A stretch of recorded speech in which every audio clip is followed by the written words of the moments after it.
La ville du Détroit accueille depuis ce vendredi matin la 4e édition de Industry Meeting Days, avec comme thématique la souveraineté industrielle, énergétique, sanitaire et alimentaire.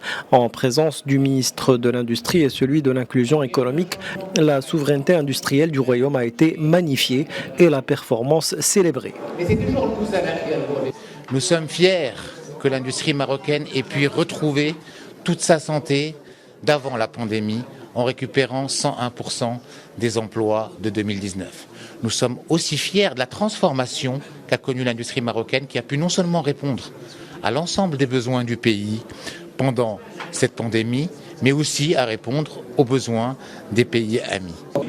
Le ministre de l'Industrie et du Commerce a aussi rappelé que la souveraineté industrielle ne veut pas dire autosuffisance. Elle est plutôt un mélange de sécurité, notamment des chaînes de valeur, d'influence industrielle pour avoir accès au marché, valoriser davantage les ressources et ne pas les mercantiliser.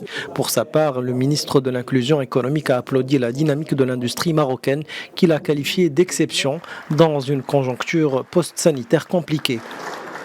Le Maroc a fait des pas importants. Aujourd'hui, nous sommes appelés en tant qu'acteurs à travailler sur un certain nombre d'axes. Le premier étant celui de Think Small First, parce que n'oublions pas que les petites entreprises sont la clé de ce développement et elles doivent graviter autour de ces grandes entreprises pour pouvoir notamment fournir des emplois. Deuxièmement, l'investissement dans le capital immatériel, dans les ressources humaines, dans la formation.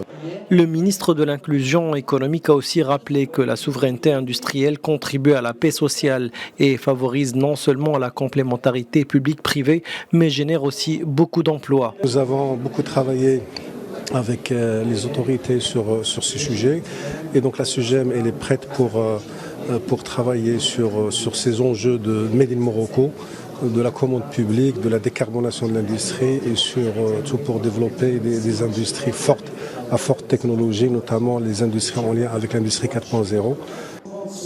De son côté, le président du conseil de la région Tanger Tétouan Al-Husseima a annoncé que le conseil a voté la création d'un fonds régional de développement de 1 milliard de dirhams.